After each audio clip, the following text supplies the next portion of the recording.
जैसे MS word है और MS पावर पॉइंट है, उसी तरह से माइक्रोसॉफ्ट कंपनी के द्वारा एक MS एक्सेल सॉफ्टवेयर भी प्रोवाइड किया गया है और ये पूरे का पूरा कैलकुलेशन के लिए यूज़ होता है। जैसे आपकी मैथमेटिकल कैलकुलेशन हो, साइंटिफिक कैलकुलेशन हो, या फिर किसी भी प्रकार के चार्ट बनाने हो, या फिर कोई डेटाबेस तैयार करना हो। ये डेटाबेस आपका स्कूल का हो सकता है, कॉलेज का हो सकता है, शॉप का हो सकता है, या पर्सनल डिटेल्स हो सकती हैं। इनके लिए जो सॉफ्टवेयर है वो माइक्रोसॉफ्ट एक्सेल है। जब आप MS ऑफिस इंस्टॉल करते हैं तो उस समय ये सॉफ्टवेयर भी ऑटोमेटिक इंस्टॉल हो जाता है। इसकी ऑप्शंस रहती हैं जैसे Word, Excel, PowerPoint, Access, ये सारे के सारे जो हैं प्रोडक्ट, ये माइक्रोसॉफ्ट ऑफिस के ही प्रोडक्ट हैं। तो सबसे पहले जो है इसका उपयोग जो किया गया था वो 1985 में किया था और मैकनतोश के लिए, वो भी एक ऑपरेटिंग सिस्टम है, वहाँ पर इसका पहला वर्जन तैयार हुआ। बाद में माइक्रोसॉफ्ट ने इसको एक्वायर किया और माइक्रोसॉफ्ट ने अपने प्रोडक्ट्स के साथ MS ऑफिस के साथ इसको रिलीज़ किया। इसमें बहुत सारी चीज़ें की जा सकती हैं। एक टेबल बना सकते हैं आप, जैसे रिजल्ट शीट बना सकते हैं, कैलकुलेशन करने के लिए टेबल बना सकते हैं, या पाइवट टेबल बना सकते हैं। जैसे पाइवट टेबल का मतलब होता है कि हम डेटा को रोज़ के आधार पर या कॉलम्स के आधार पर डिस्प्ले कर सकते हैं। तो हम जहाँ पर भी कॉलम लेना चाहें या रो लेना चाहें तो उसको माउस से उठा करके जहाँ रखेंगे डेटा उन्हीं के अनुसार चेंज हो जाता है। चार्ट्स बनाने की फैसिलिटी है इसमें।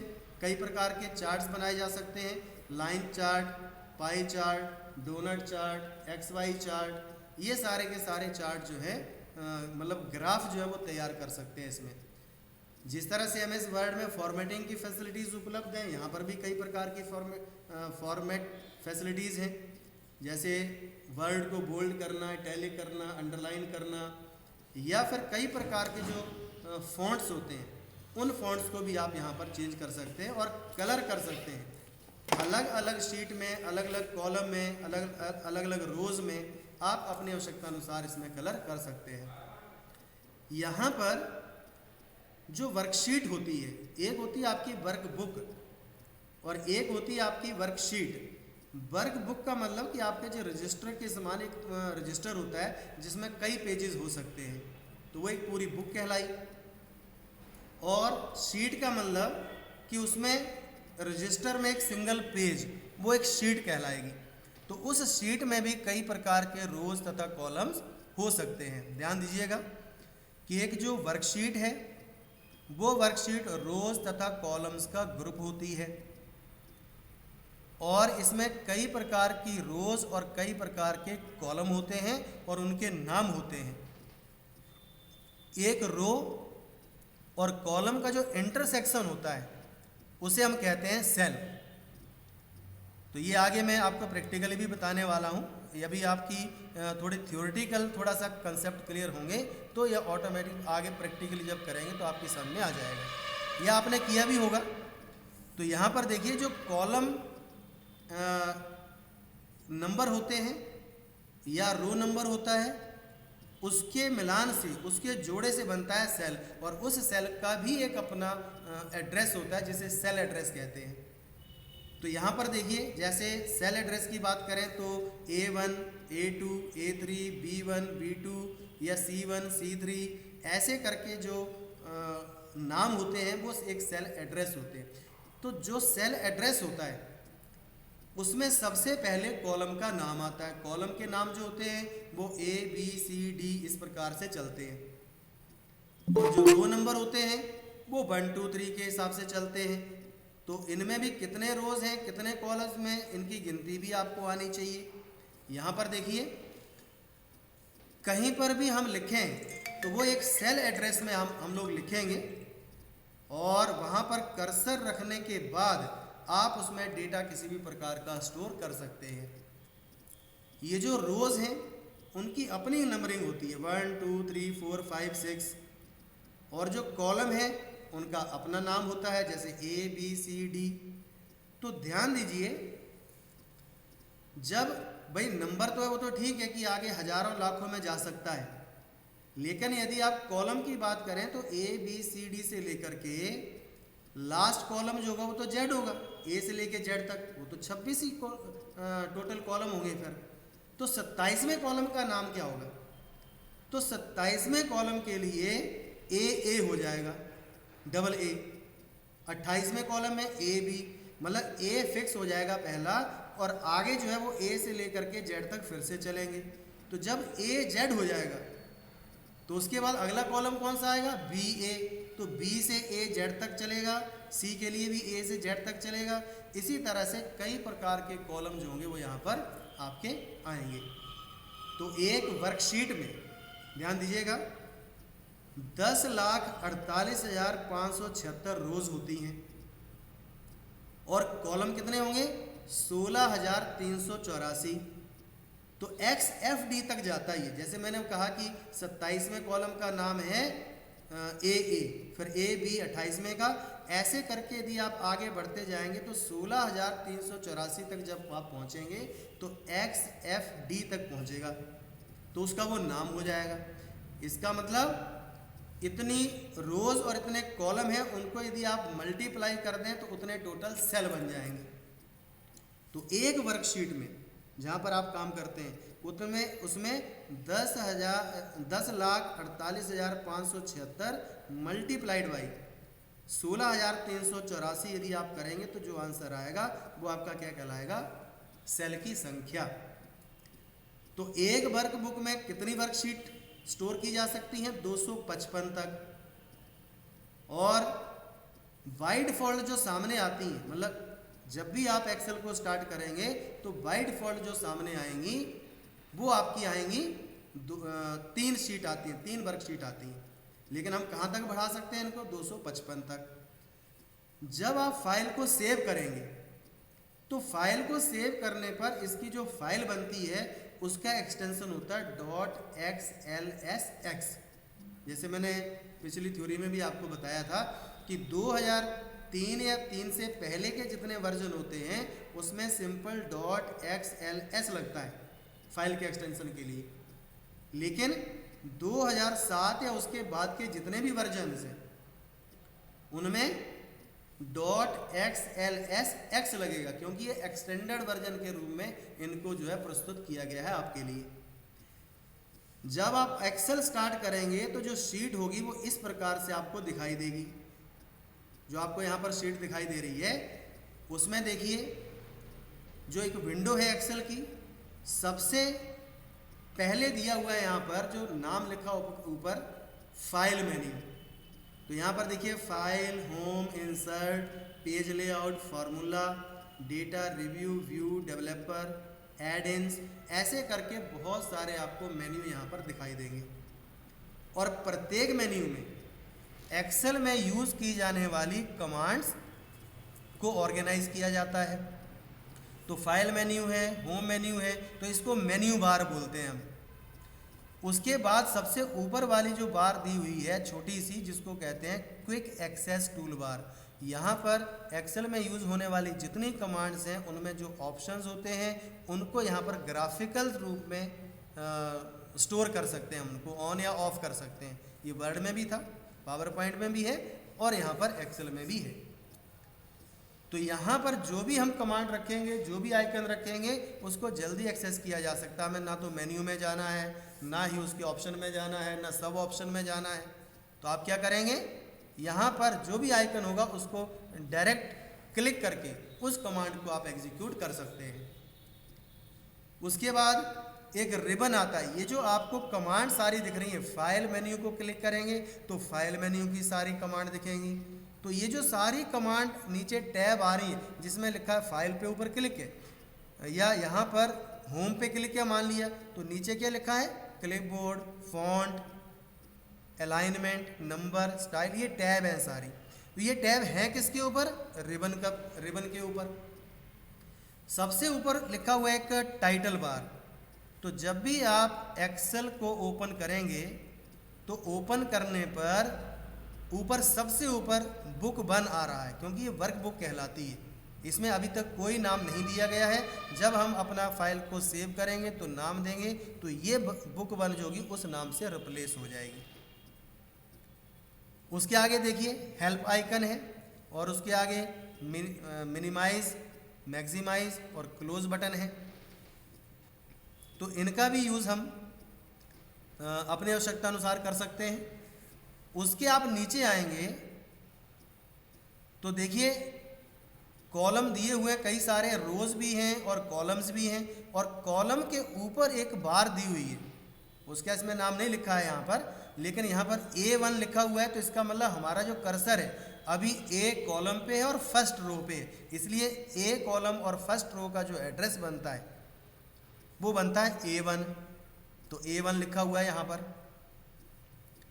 उसके आगे आप चलेंगे तो ये जो बार है ये कहलाती है फॉर्मूला बार, कि इन रोज में और कॉलम्स में जो कुछ भी आप लिखेंगे, चाहे वो नंबर हो या टेक्स्ट हो या फॉर्मूला हो, किसी भी प्रकार की जो एंट्री होती है वो इसी फॉर्मूला बार में लिखी जाती है। और उसके बाद जैसे आप एंटर की करते हैं, प्रेस करते हैं, तो ये जो एंट्रीज होती हैं, ये जो कंटेंट्स होते हैं, ये उस सेल में स्प्रे हो जाते हैं। इसीलिए इस शीट का नाम, जो आपकी वर्कशीट है, इसको स्प्रेड शीट भी कहते हैं, क्योंकि कंटेंट्स यहाँ पर लिखे नहीं जाते हैं, ये फॉर्मूला बार से स्प्रे होते हैं यहाँ पर, इसलिए इसका नाम क्या पड़ा है, स्प्रेड शीट। नाम देखिए ऊपर ABCD, ये ऐसे नाम चल रहे हैं सारे के सारे। और यदि आप आगे जाएंगे तो जहाँ पर Z होगा उसके अगला वाला जो कॉलम होगा AA नाम आ जाएगा, और सबसे लास्ट वाला जो कॉलम होगा तो वो कॉलम में XFD लिखा होगा। तो ये जब मैं प्रैक्टिकली बताऊंगा तो आपको यहाँ पर करके भी बताऊंगा कि इस तरह से हम लास्ट रो पे पहुँचते हैं और इस तरह से लास्ट कॉलम पर पहुँचते हैं। यहाँ पर ये रो इंडिकेटर है 1 2 3 4 5, तो ये भी इसी प्रकार से आगे बढ़ती जाती हैं। तो एक शीट में जो आपको मैंने बताया कि 10,48,576 आपकी रोज आएंगी और 16,384 आपके कॉलम आएंगे। आगे देखिए सबसे लास्ट वाली जो पट्टी कहलाती है, बार कहलाती है, वो कहलाती है स्टेटस बार, और जिसमें हम काम करते हैं, रो कॉलम पे कहीं पर भी लिखते हैं हम, तो वो वर्कशीट एरिया कहलाता है। नीचे व्यू बटन्स हैं, इनका यूज़ करके हम व्यू को चेंज कर सकते हैं। और उसके आगे दिया हुआ है जूम कंट्रोल, यदि आपको मान लिया कि कम ज़्यादा करना हो, इसको शो करना हो, बाकी उसका प्रिंटिंग पे कोई फ़र्क नहीं पड़ता है, लेकिन हमें देखने के लिए इसको यदि कम छोटे रूप में देखना हो या बड़े रूप में देखना हो, कई लोगों को थोड़ी समस्या रहती है, तो वो उसको जूम करके देख सकते हैं, बड़े रूप में देख सकते हैं। तो ये सारे के सारे जो भी यहाँ पर रेड कलर में लिखे हुए हैं, ये सारे के सारे क्या हैं, elements of the Excel window. तो एक्सेल विंडो के सारे यहाँ पर एलिमेंट आपको दिखाए जा रहे हैं। तो यहाँ पर देखिए पूरी दुनिया भर में एक्सेल का उपयोग, जितने भी ऑफिस होते हैं, चाहे छोटा ऑफिस हो बड़ा ऑफिस हो, वहाँ पर कैलकुलेशन के लिए या उनके डेटा को स्टोर करने के लिए, उनका डेटाबेस तैयार करने के लिए इसी सॉफ्टवेयर का यूज़ किया जाता है। बहुत सारे वर्जन मार्केट्स में उपलब्ध हैं। तो यहाँ पर देखिए एक लिखा हुआ है कि what is workbook and worksheet. तो ये मैंने पहले बता ही दिया आपको कि टोटल जो शीट्स होती हैं वो 255 तक बढ़ाई जा सकती हैं, लेकिन बाय डिफ़ॉल्ट 3 शीट जो होती हैं आपके पास रहती हैं। और सेल जो होता है वो रो और कॉलम का कॉम्बिनेशन होता है। तो इसको हम जब आप बना लेते हैं तो हम सेव कर सकते हैं। सेव करते समय फाइल का जो एक्सटेंशन होगा एक वर्कबुक के रूप में सेव होगा, और वर्क बुक जो है उसका जो फाइल का एक्सटेंशन होगा वो होगा .xls। नीचे देखिए वर्कशीट क्या है, इसके बारे में बताया। तो रोज़ मैंने बता दिए आपको, कॉलम्स बता दिए हैं, और टोटल जो सेल की संख्या है इसको मल्टीप्लाई करेंगे आपस में तो वो भी आएगा। और सेल एड्रेस जो होता है उसका ध्यान रखिएगा, पहले कॉलम नेम आएगा और फिर रो इंडिकेटर आता है। तो कॉलम नेम में क्या आएगा, ए, जैसे मान लिया फर्स्ट रो पर और फर्स्ट कॉलम पर यदि आपका कर्सर है तो उसका एड्रेस कहलाएगा आपका A1। इसकी रेंज भी हो सकती है, तो जब हम सिलेक्ट करेंगे तो उसकी रेंज भी आएगी। अब देखिए वर्कबुक क्या है। तो वर्कबुक मैंने आपको ये बता दिया कि जैसे हमारी कॉपी होती है, रजिस्टर होता है जिसमें कई प्रकार की शीट्स रहती हैं और शीट्स का जो कॉम्बिनेशन होगा वो एक रजिस्टर के रूप में सामने आता है। इसी तरह से जितनी भी शीट्स यहाँ पर होंगी, वर्कशीट्स होंगी, उनका जो कॉम्बिनेशन है वो एक वर्कबुक के रूप में आपके पास रहेगा। तो हम जब भी इसमें कोई अलग अलग शीट्स हैं तो उनकी जो टैब आती है नीचे, उनके नाम बदल सकते हैं, उनके कलर बदल सकते हैं, ताकि आसानी से पहचान हो सके कि कौन सी शीट जो है जिसमें हमने डेटा जो है किस प्रकार का लिखा है। तो कैसे बनाते हैं वर्कबुक? तो आपको एक्सेल जैसे ही आप स्टार्ट करेंगे तो बाय डिफ़ॉल्ट एक आपके पास वर्कबुक ओपन होती है। यदि आपको उसमें यूज़ नहीं करना है तो फाइल में जा कर के न्यू ऑप्शन होता है, उसको आप क्लिक करें तो ब्लैंक वर्कबुक जो है वो आप यहाँ पर ओपन कर सकते हैं। आपको ब्लैंक वर्कबुक ओपन नहीं करनी है तो यहाँ पर क्या है कि पहले से ही बहुत सारे टेम्पलेट्स भी उपलब्ध रहते हैं आपके पास। टेम्पलेट्स का मतलब प्री डिफाइंड स्ट्रक्चर्स। जैसे मान लिया कि कोई आपको बैलेंस शीट बनानी है, उसका एक स्ट्रक्चर दिया होगा, स्टूडेंट्स का डेटाबेस बनाना, उसका स्ट्रक्चर दिया होगा। तो कई प्रकार की जो वर्कबुक हैं वो वहाँ पर टेम्पलेट्स के रूप में पहले से ही रहती हैं और उनमें फॉर्मेटिंग पहले से ही सेट रहती है। आपको नए फॉर्मेट भी सेट करने की आवश्यकता नहीं है। हाँ, आप चेंज करना चाहते हैं तो कर सकते हैं। तो जैसे ही आप इसको यूज़ करेंगे, टेम्पलेट्स का यूज़ करेंगे, तो ऑटोमेटिक एक नई वर्कबुक भी बन जाएगी। फॉर्मेटिंग का मतलब होता है यहाँ पर कि हमें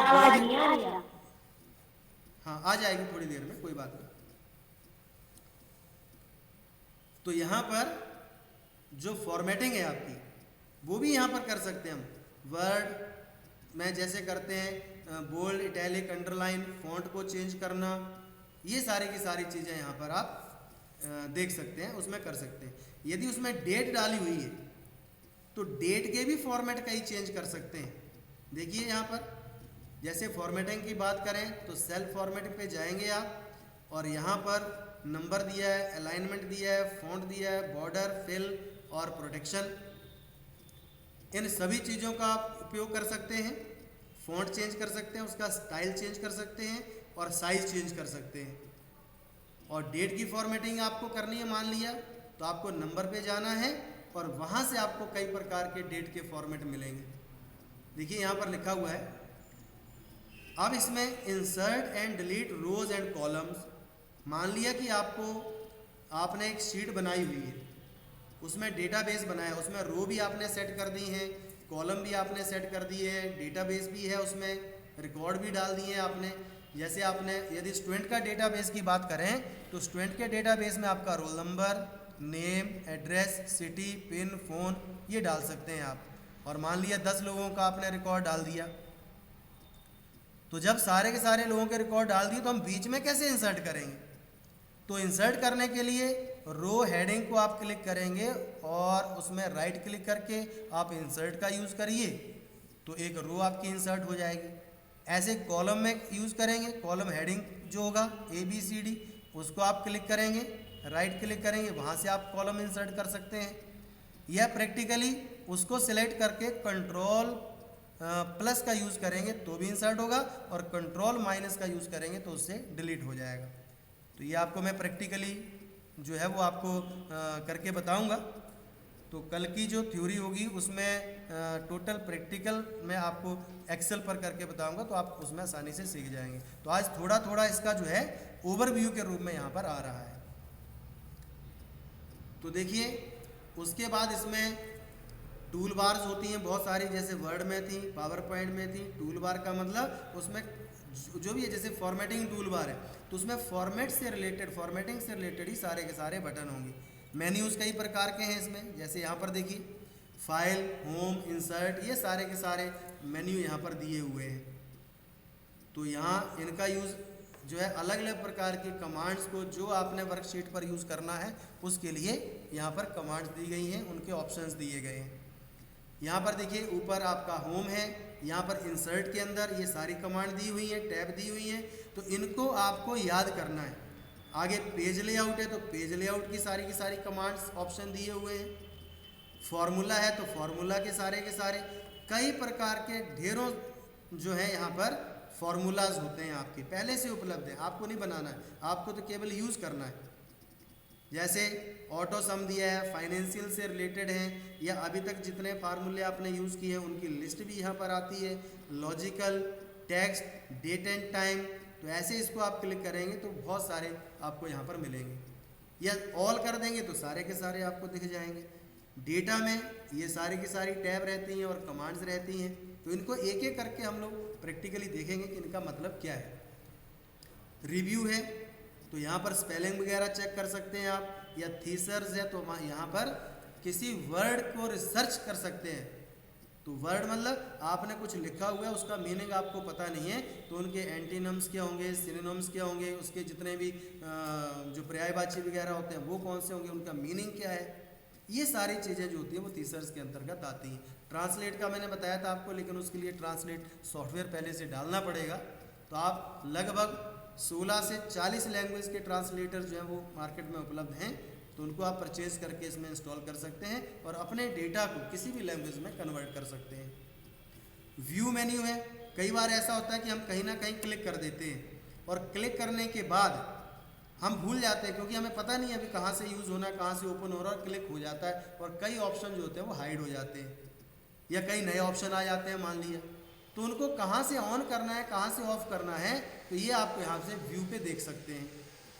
तो वर्क विंडो के लिए भी है, वर्क बुक के लिए भी है, कई प्रकार के व्यूज़ हैं यहाँ पर। उसके बाद शो लिखा हुआ है, तो उसमें रूलर, गाइडलाइंस, फार्मूला बार, हेडिंग्स, इनको शो हाइड कर सकते हैं। हेडिंग्स का मतलब जो आपके कॉलम हेडिंग है 1 2 3 4, या रो हेडिंग 1 2 3 4, कॉलम हेडिंग है आपके ABCD, इनको भी आप ऑन या ऑफ कर सकते हैं। यदि आपने एक से ज़्यादा वर्कशीट, वर्कबुक ओपन करके रखी हैं तो उनको अरेंज भी कर सकते हैं। और दूसरा, उन वर्कबुक में स्विचिंग कर सकते हैं, स्विच विंडोज़। और लास्ट में लिखा हुआ है इसमें व्यू में मैक्रोज। तो मैक्रो का मतलब कि किसी सिंगल की में कोई कमांड, टेक्स्ट या फॉर्मेटिंग उसको रिकॉर्ड करना। तो ये मैंने पहले भी आपको बताया था वर्ड के समय कि आपको जैसे मान लिया कि अपना पंडित मोतीलाल नेहरू लॉ कॉलेज लिखना है और वो कई बार आ रहा है, तो उसको लिखने में भी समय जाएगा और हो सकता है स्पेलिंग मिस्टेक हो, स्पेस में कहीं गड़बड़ हो, तो आप क्या कर सकते हैं, उसको एक सिंगल की में रिकॉर्ड कर सकते हैं। तो जैसे उस की को प्रेस करेंगे तो जो आपने रिकॉर्डिंग की होगी वो वहाँ पर आ जाएगी।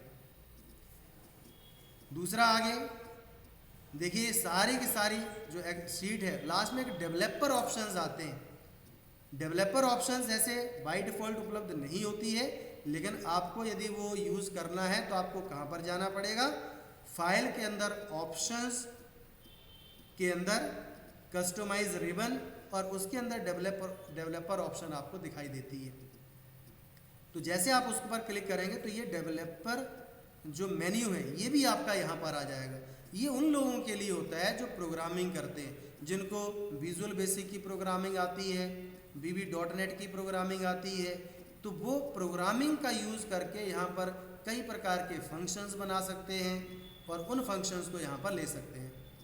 जैसे मैं एक उदाहरण देता हूँ आपको, यदि आपने रुपीज़ लिखे हुए हैं, जैसे मान लिया 5000, 10,000, 525 रुपीज़ लिखे, उनको आपको वर्ड में कन्वर्ट करना है।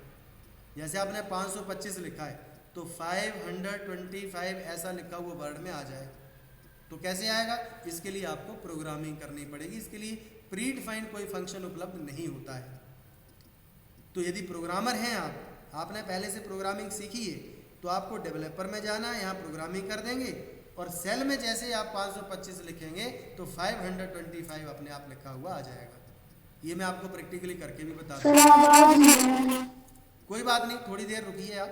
तो यदि नहीं आती है तो इसकी रिकॉर्डिंग हो रही है, वो मैं आपको ग्रुप में डाल दूंगा। तो यहाँ पर देखिए बिल्ट इन फंक्शंस हैं बहुत सारे, तो इनको एक एक करके मैं आपको यहाँ पर जो है प्रैक्टिकली बताऊंगा। जैसे आपको सम करना हो, या स्क्वायर रूट निकालना हो, ऑड इवन नंबर निकालने हो, या मॉडुलस मोड निकालना हो किसी का, या पावर रेज टू पावर निकालना हो किसी का, absolute number, upper lower, length निकालना है, ट्रिम, नाउ, आज की डेट डालनी है, डे निकालना है, मंथ निकालना है, ईयर निकालना है या सेकंड्स निकालना है, तो ये सारे के सारे फंक्शन जो नेक्स्ट थ्योरी है उसमें आपको प्रैक्टिकली करके यहाँ पर बताएंगे। जितनी चीज़ें आज बताई हैं ये सब अगले जो आपकी क्लास होगी उसमें प्रैक्टिकली चीज़ें आपको बताई जाएंगी। तो आज के लिए बस इतना ही, मिलते हैं अगली थ्योरी में। नमस्कार।